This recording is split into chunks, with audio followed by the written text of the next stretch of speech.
Ok, bueno, vamos a continuar con lo que estábamos viendo.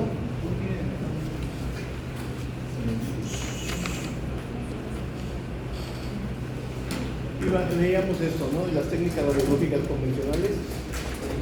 Leíamos qué consiste en la obtención de una imagen en movimiento gracias a una superficie que centellea al recibir los fotones de rayos X. Y en esto podríamos ocupar las angiografías y las exploraciones, o lo ocupamos en exploraciones digestivas y urológicas, ¿no? Entonces, en el caso de las angiografías, ya veíamos que es la introducción de un catéter a través de lo que es una vía, ya sea arterial o venosa. Generalmente arterial es lo que utilizamos más, y esa vía nos sirve para suministrar el medio de contraste y ver las características de las arterias, ¿no? Ya dependiendo de dónde vaya a ser el tipo de arterias que vayamos a ver, pues es hasta donde tenemos que ascender el catéter, ¿no? Es decir, entonces la técnica que se utiliza para realizar ese tipo de estudios angiográficos es una técnica que se llama técnica de Selinger. Esta técnica de Selinger, hacemos una punción en la cual atravesamos el vaso, nos damos un punto, generalmente puede ser de un calibre de 18 French, y no creo que son Gauss, son los punzos color naranja para canalizar. Entonces atravesamos lo que es el vaso y quitamos la aguja y dejamos el teflón. Entonces vamos sacando el teflón hasta que nos dé retorno, ¿no? Pero es arterial, sale un retorno muy fuerte. Entonces ya que tenemos ese retorno, es generalmente en arteria femoral común, ¿vale? Y metemos lo que es una guía metálica y de ahí sacamos el teflón y metemos un introductor. Entonces metemos un introductor y ya podemos sacar la guía metálica junto con el capuchón del introductor, y dejamos como si fuera un ¿Podemos hablar del ventilador. Bueno, les da lo más fuerte. Entonces tenemos un introductor. Ese introductor que metemos, es decir, es como si fuera el capuchón del teflón del punzocat, ¿no? Así queda, pero en grande y bien constituido, el cual al sacar todo eso ya tiene una válvula que no refluye la sangre, ya no está saliendo nada, pero ya tenemos la porción donde vamos a meter el catéter, ¿no? Y podemos introducir ese catéter y ascenderlo hasta donde queramos, ¿no? Generalmente, si hacemos, por ejemplo, una panangiografía cerebral, lo llegamos hasta la base del cráneo, y una vez que llegamos a la base del cráneo, a través de lo que es la carótida interna, ahí introducimos el medio de contraste y pintamos adecuadamente todas las arterias. Ese es el estándar de oro que sigue utilizándose para el diagnóstico de aneurismas o alguna otra cosa, ¿no? Es decir, aunque ya podemos utilizar, por ejemplo, la angioresonancia, y también es aceptada, ¿no? Es decir, o también para pacientes que se le va a hacer trasplante renal, generalmente le piden al paciente, al donador, le piden que le hagas una arteriografía a la altura de arterias renales para ver si no existe alguna estenosis de una de las arterias, ¿no? renales, porque imagínense que sea donador, le quites un riñón que sea el que está funcionando adecuadamente y en el otro tenga estenosis, pues vas a hacer que el paciente que es donador pues caiga en una insuficiencia renal, ¿no? A lo mejor, o le vayas a producir algún problema por ser donador, ¿no? Bueno, entonces estamos viendo esas características y entonces vemos que ya se bloqueó.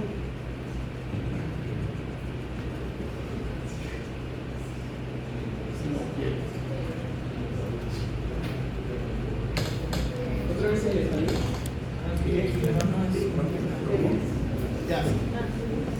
Ok, entonces, y las exploraciones digestivas en fluoroscopía tenemos la capacidad de dar un medio de contraste por vía oral y ver cómo va pasando, es decir, en la mecánica que existe de dilución, pues la podemos evaluar en tiempo real, utilizándola gracias a la presencia de este mecanismo de fluoroscopía. Sin embargo, la fluoroscopía debe ser utilizada en pequeños toques, nada más, pequeñas porciones, porque es mayor cantidad de radiación cuando se administra la fluoroscopía, ¿no? Entonces no puedes quedarte pegado al aparato de fluoroscopio para estar viendo continuo, pues realmente lo verías muy bien, pero no es así, ¿no?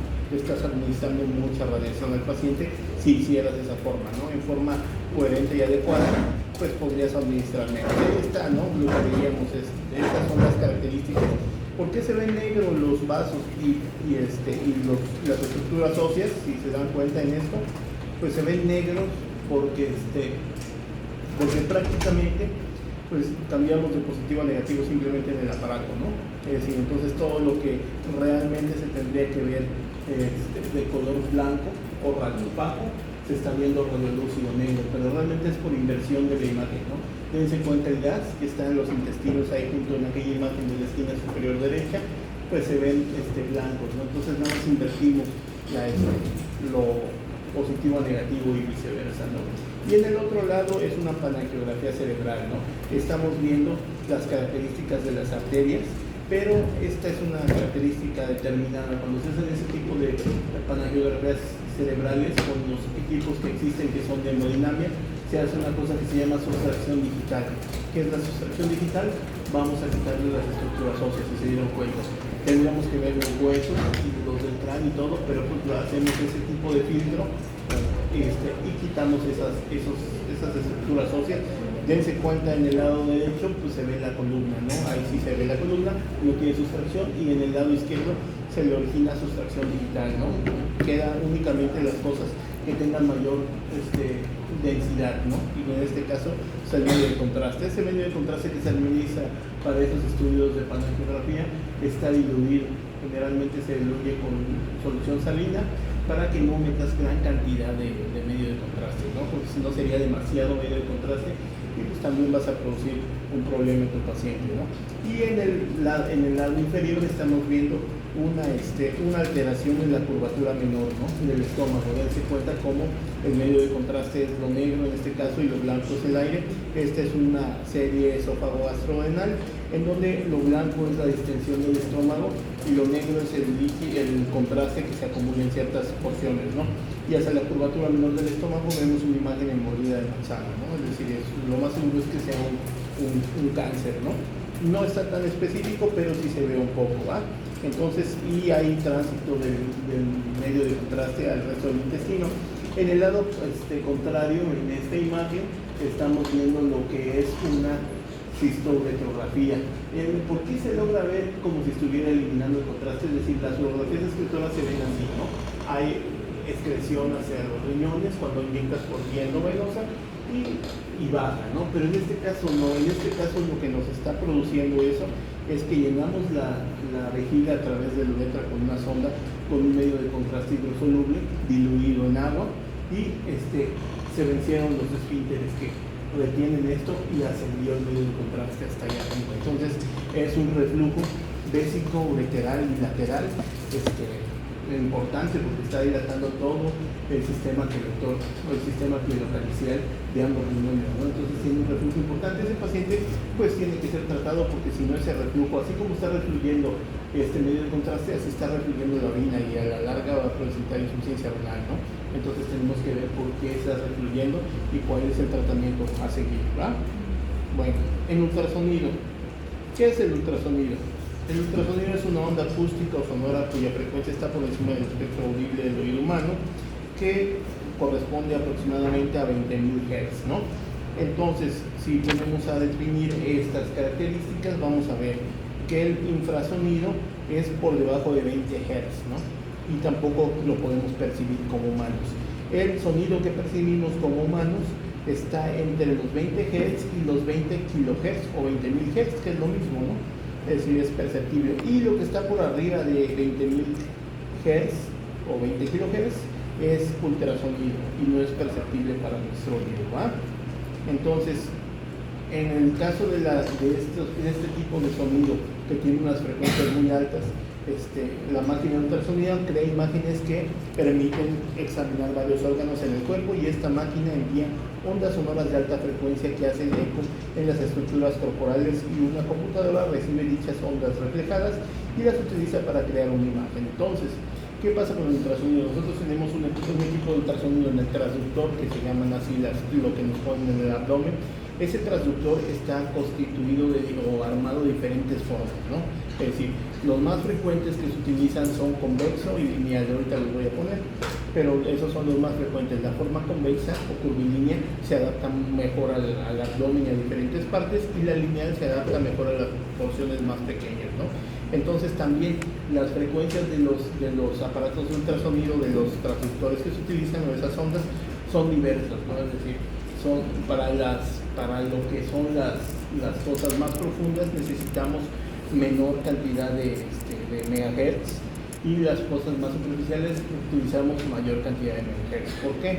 Porque a mayor frecuencia va a haber menor penetración pero mayor definición, mientras que si tenemos menor frecuencia va a haber más penetración pero menos definición. Pero para las cosas abdominales necesitamos una mayor penetración, ¿va? Entonces, a diferencia de los rayos X, en este examen no se presenta ninguna exposición a radiación ionizante, o sea, los ultrasonidos no producen ionización de las estructuras.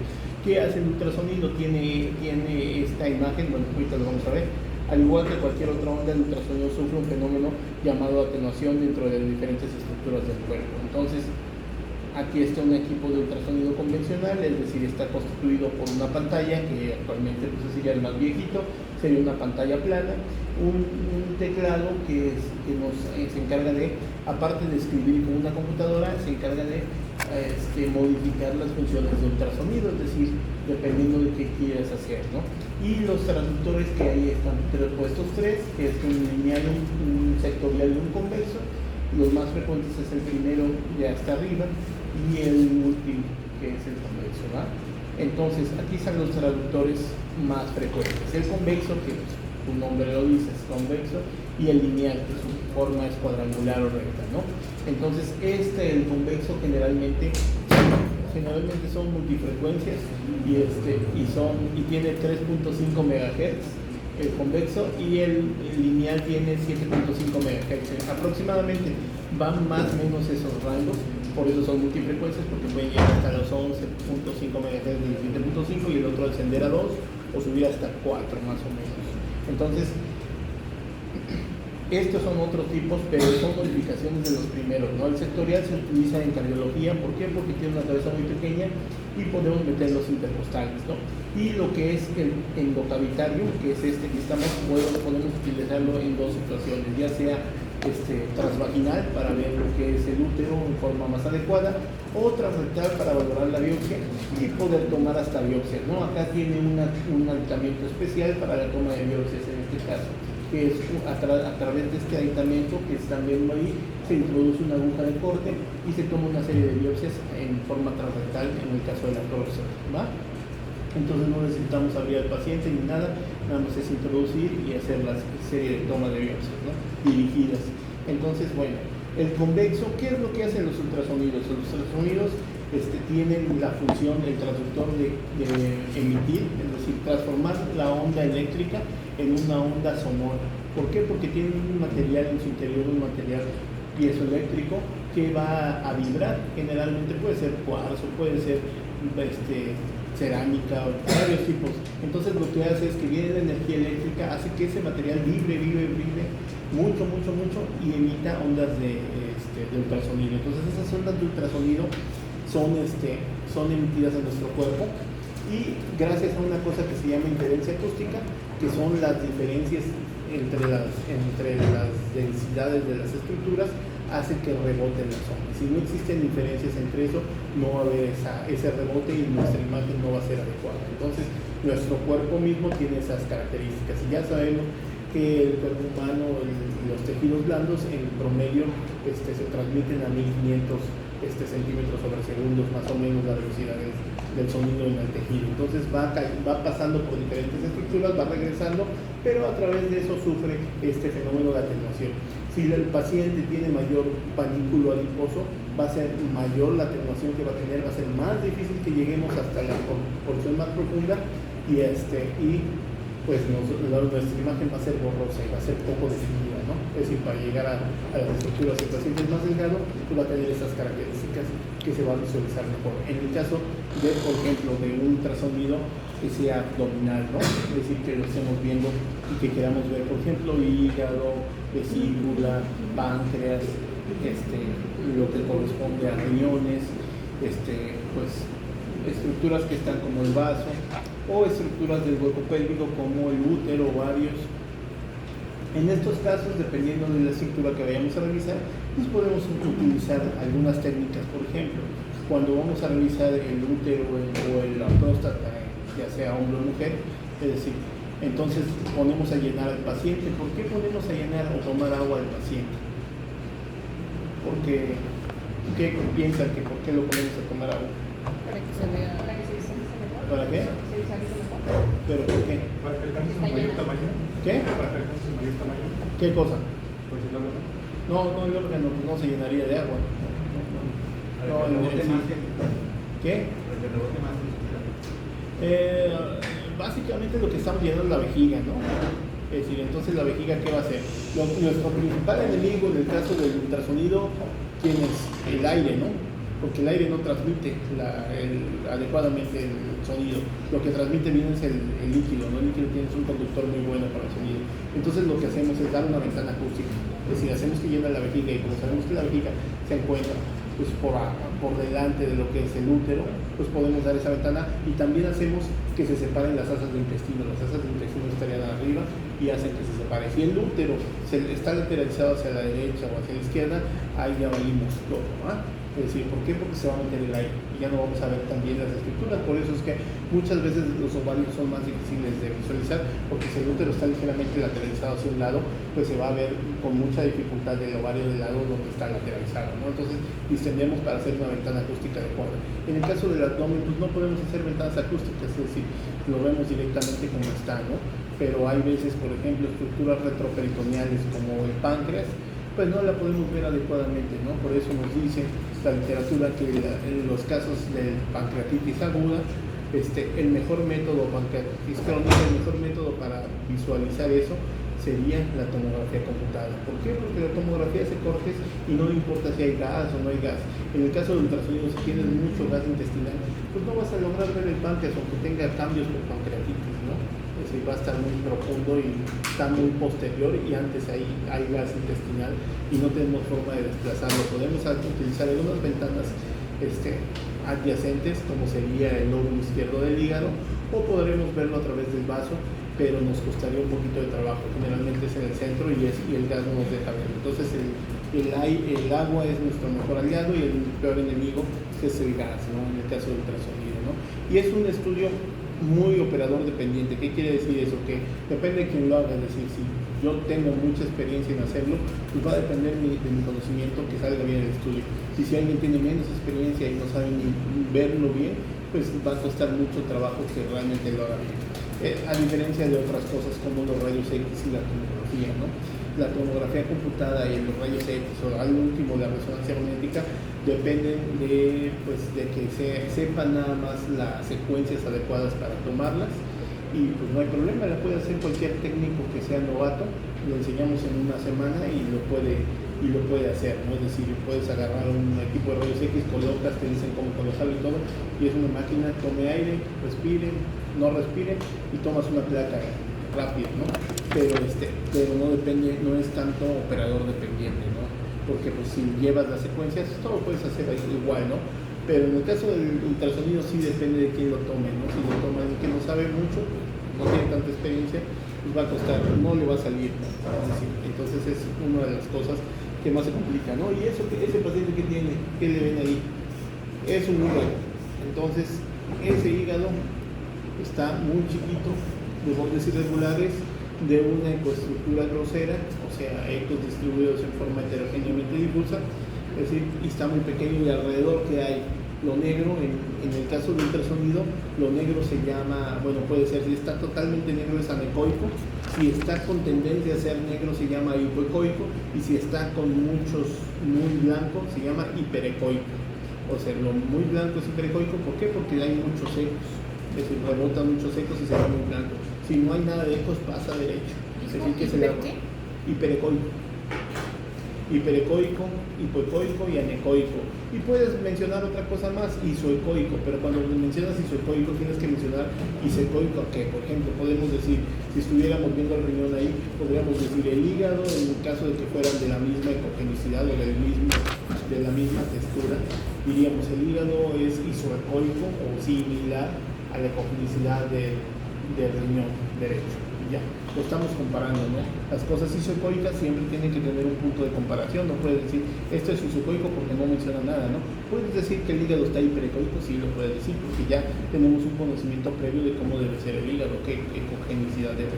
Entonces, está de bordes irregulares, pequeños, de estructura grosera con tendencia a estar aumentada, sugestivo de una hepatopatía crónica, probablemente fase de cirrosis, ¿verdad? Y lo que vemos acá es líquido libre. ¿Cómo se llama ese líquido libre en cavidad de pacientes cirróticos? Asitis. Tiene asitis. Y ahí se ve la asitis, es de lo más sencillo de ver. También es decir, en un FAS, y eso es algo que podrán ustedes, si tienen un equipo de ultrasonido en donde estén, pues pueden revisar el líquido libre, ¿no? Imaginemos que iba alguien en el STU y frenó el conductor y se pegó en el tubo en el abdomen, ¿no? Entonces llega a un servicio de urgencias y están ustedes ahí de guardia, ¿no? Y le dicen, pues y trae mucho dolor, ¿no? Se pegó en el lado derecho, ¿no? Es decir, hipocondrio derecho. Entonces, si tienen el aparato y no tienen ningún médico, radiólogo cerca o un ultrasonografista cerca, si pueden agarrar y empezar a revisar. ¿Qué revisarían en el FAS? Las correderas parietocólicas y los recesos paravesicales. ¿Para qué? Para ver si hay sangre líquida. Lo verían como esto negro, lo verían así. No tanto, ¿no? Si estuviera así ya se hubiera muerto, ¿no? Es decir, estaría sangrando demasiado, ¿no? Entonces la sangre fresca se ve igual que el líquido en ultrasonido, se ve totalmente negro, pero a lo mejor tendrías que ver escaso líquido en correderas parietocólicas y procesos paravesicales y no tendrías que ver nada, no existe líquido libre en cavidad de forma normal, ¿no? Si es un paciente que tiene asitis, pues ya no podrías diferenciarlo. Si es un paciente que tiene, por ejemplo, una insuficiencia renal crónica y que le están haciendo diálisis peritoneal, tampoco tendrías forma de diferenciarle si le metieron líquido. Pero si es un paciente normal y tienes líquido libre en cavidad, quiere decir, y tuvo un antecedente de trauma y la presión arterial le está descendiendo, pues está sangrando por algo, ¿no? Si es un paciente postquirúrgico, que también no le ves escaso, le ves mayor cantidad, porque escaso líquido libre en cavidad en un paciente postquirúrgico puede haber por el sangrado leve. Pero si ya pasaron días y sigues presentando ese líquido y ya el paciente no tiene, a lo mejor ya no tiene un gasto real por lo que son las ondas de drenaje, o sigues gastando y le sigues viendo, entonces, o no tienes ondas de drenaje, no me lo cerraron ni lo echaron así, pues puede estar sangrando en capas, ¿no? A lo mejor no tiene un sangrado tan severo, pero está sangrando levemente, ¿no? Y entonces tienes que revisar esas características, ver y comparar con la clínica de tu paciente, ¿no? Y qué otra cosa va a tener en un estudio ultrasonido FAS. Vas a ver que el hígado se encuentre de características normales, que no tenga ninguna alteración en la ecogenicidad, o sea, que no tenga una zona anecoica o hipoecoica, que no tenga un hematoma subcapsular, por ejemplo, arriba, que no tenga líquido o por arriba del hígado o por debajo del diafragma derecho, que eso es muy frecuente que tengan un hematoma subcapsular las pacientes que tienen hipertensión durante el embarazo, ¿no? Desarrollan un hematoma subcapsular en el síndrome de Haagen, ¿no? O en la preeclampsia severa, ¿no? Entonces, esas pacientes desarrollan eso, ¿no? Pero imaginemos que tuvo un trauma, pues ves qué características tiene, que no haya líquido libre y que ninguna de las estructuras que puedes evaluar en forma rápida, como sería el hígado, como sería el páncreas, como sería el vaso y los riñones, no tengan ninguna alteración, no tengan ningún sangrado. Lo que vas al último es a evaluar hemorragias, ¿no? En un FAS. No vas a ver qué tamaño tiene, no vas a ver lo de un ultrasonido convencional, ¿no? No vas a buscar piedras o litos, pues eso no te interesa en ese momento, ¿no? Bueno, entonces... Profe, sí. Ahora he visto que venden muchos ultrasonidos, pero como portátiles chiquitos. ¿Esos funcionan? Sí, pero no tanto, son de uso veterinario. Si los revisan ustedes, son de uso veterinario y son adaptados para la gente. Entonces, esos equipos no tienen una buena definición, es decir, te va a costar mucho trabajo ver las imágenes, no es tan bueno realmente comprarse uno. Realmente, para hacer un estudio, es que son baratos, ¿no? Cuestan como unos, no sé, como unos 100,000 pesos, o 80, por ahí así, ¿no? Es un equipo barato. Es decir, porque un equipo promedio de ultrasonido te cuesta el más barato como 300,000 pesos, así anda más o menos. Si vas a buscar unos más caros o unos muy sofisticados, te puede costar 1.200.000, 1.500.000, dependiendo de qué características tenga. ¿Y de qué depende de que te cuesten eso más o menos? Pues depende de qué tantas funciones tengan. Si tiene Doppler, te va subiendo, que es para ver vascularidad. Y actualmente se ocupa una cosa que se llama elastografía. ¿Qué es la elastografía? La elastografía es la capacidad de compresión y elasticidad de los tejidos. Entonces se dieron cuenta que en ciertos tejidos, por ejemplo tumorales, son más rígidos, es decir, las células producen esos tejidos muy rígidos y no transmiten también el sonido, ¿no? Entonces, si ves una tumoración, ya sea en mama o en donde quieras realizarla, y la elasticidad es poca, pues va a ser más susceptible a que esa lesión sea maligna. Si es más blandita, va a ser benigna. También se ocupa para otras cosas, por ejemplo, para valorar el cervix. La elastografía puede valorar el cervix. Cuando el cervix en una mujer que está embarazada está muy blando, quiere decir que puede evolucionar allá y está con contracciones, aunque sea un producto de tiempo pequeño, ¿no?, para nacer, y empieza con trabajo de parto, puede evaluarte que a lo mejor ya no vas a frenar ese trabajo de parto, ¿no? Es decir, ya vas a desarrollar ese trabajo de parto y que tu cervix, aunque tu cervix sea de un tamaño adecuado, los cervix normales son mayores de 2.5 centímetros después de las 22, 23 semanas más o menos. Entonces los cervix se empiezan a abrir en forma de funneling o embudo. Empiezan a hacer esto hasta que se produce esto, se borra totalmente el cuello y se empieza a abrir. Entonces, cuando tienes un cervix menor de 2.5 centímetros, ya va a ser muy difícil que pares la evolución del embarazo. Muchas veces hacen una cosa que se llama cerclaje y tratan de suturar el cervix para tenerlo, pero ni se para. No sirve tanto. Hay unos casos, sí, pero generalmente, y en el caso de la elastografía, con cervix grandes se dan cuenta de si está muy grandito, que de todas maneras ya no se va a parar, ¿no? Es decir, ya no se va a detener eso, ¿no? Y también es utilizado en el caso de cirrosis hepáticas, pero previas a eso, ¿no? Es decir, si tienes un paciente que a lo mejor toma mucho, es decir, ingresa mucho alcohol en su cuerpo, y pues todavía no se ve un dato importante de cirrosis, podemos predecir qué tanto grado de fibrosis va a desarrollar, porque al último la cirrosis es la fibrosis que se forma por nódulos de regeneración, ¿no? Es el daño de los hepatocitos y nódulos de regeneración, y es un hígado con cierto grado de destrucción. Entonces podemos evaluar en pacientes que tengan riesgo de desarrollar cirrosis a la larga antes de que se desarrolle eso y antes de que visualmente se vea. Es decir, podemos ver con elastografía qué tan fibroso, qué tan blando, qué tan duro está el hígado, y podemos sugerir si va a desarrollar o ya está desarrollando datos de fibrosis, ¿no? Entonces, bueno, viendo estas características, esto es una coledocolitiasis. En el lado derecho estamos viendo la vesicularidad con múltiples ecos en su interior y lodo. Pero ese paciente, lo importante no estaba ahí. Lo importante estaba que en la parte inferior, esto no tiene Doppler, pero si le pusiéramos Doppler, vemos que esta porción corresponde a la vena porta y esto corresponde al conducto colédoco. La vena porta el conducto colédoco es una cuarta parte del tamaño de la vena porta, y ahí, pues no, ahí se ve hasta más grande que la vena porta. ¿Por qué? Pues porque ese paciente, si se dan cuenta, tiene múltiples ecos acá, y en la porción extrahepática debe de tener un eco de mayor tamaño y está obstruyendo, ¿no? Ese paciente trae dolor y el problema no es la agudización en el caso de la vesicularidad, sino los múltiples ecos que se encuentran en el colédoco, que están produciendo coledocolitiasis, no están obstruyendo y van a producir esa alteración, ¿va? Y entonces podemos con el lineal otras cosas, realizar cosas muy superficiales. El lineal nos va a dar la visualización de cosas como ultrasonidos inguinales para valorar hernias. Ahí se está viendo una hernia inguinal. Podemos valorar mama, por ejemplo, podemos valorar cuello, podemos valorar estructuras musculoesqueléticas, articulaciones, cosas que están superficiales, piel, también para ver los lipomas, los famosos lipomas. Es decir, los podemos visualizar.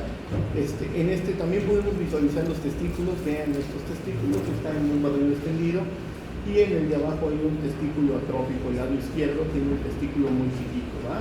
Entonces, pues ese paciente pues no va a estar bien con ese testículo. En el caso de Doppler color, podemos valorar con el transductor lineal, podemos valorar la circulación adecuada de la sangre, es decir, ver si hay pasos, si hay trombosis, si hay algunas zonas de estenosis, no es solamente la trombosis, y valorar las velocidades de flujo del mismo, ¿no? Es decir, con esto valoramos la velocidad de flujo del mismo, de las trombosis y de las características, ¿no? Y acá están los trombos, ¿no? Es decir, estos trombos que estamos presentando acá, es decir, van a producir esta zona de estenosis, y si se dan cuenta con el Doppler color podemos ver esa zona de estenosis, y posterior a la zona de estenosis puede haber un aumento del flujo, pero esa trombosis puede producirnos una falta de adecuada circulación y pues una deficiencia en la llegada de sangre a la zona donde estamos viendo. Si imagínense que esa zona de trombosis esté en carótidas, es decir, en primera es una causa de que esté aventando el trombo hacia arriba, y esos pacientes generalmente pueden producir un evento vascular cerebral, no isquémico.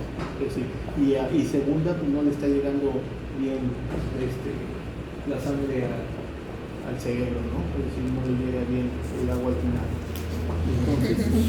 Entonces no le está funcionando adecuadamente. Y generalmente, cuando tienes un paciente que produjo un evento vascular cerebral, es decir, un EVC, es decir, le vas a sacar una tomografía computada, te vas a dar cuenta de que tiene un evento vascular cerebral, pero también necesitas saber de dónde se están originando esos trombos, ¿no?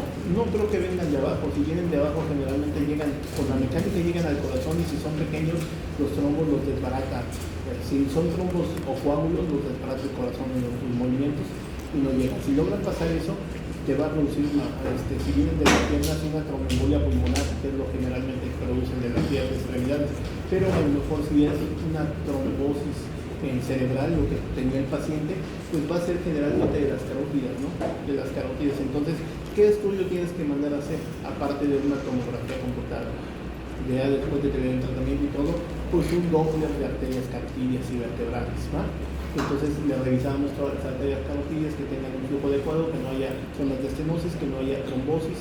Es decir, ¿y cuáles son los trombos más peligrosos? Los trombos blandos, ¿no? No este que estábamos viendo acá. Este trombo que estamos viendo acá es un trombo ya calcificado, ¿no? Eso no se va a desprender, pero estos que están acá arriba, que todavía no se ven tan calcificados, esos son un riesgo, es decir, eso se va a desprender y le puede producir otra trombosis y hasta la muerte, ¿no? Es decir, si tapa una arteria más grande, pues eso lo va a matar, ¿no? Entonces, no es nada más la trombosis que le produjo o el evento que le produjo, sino lo que le va a producir. Hay que investigar dónde está, ¿no? También podemos evaluar la presencia de globus carotidio en estos casos, que es una tumoración dependiente de la carótida, ¿no?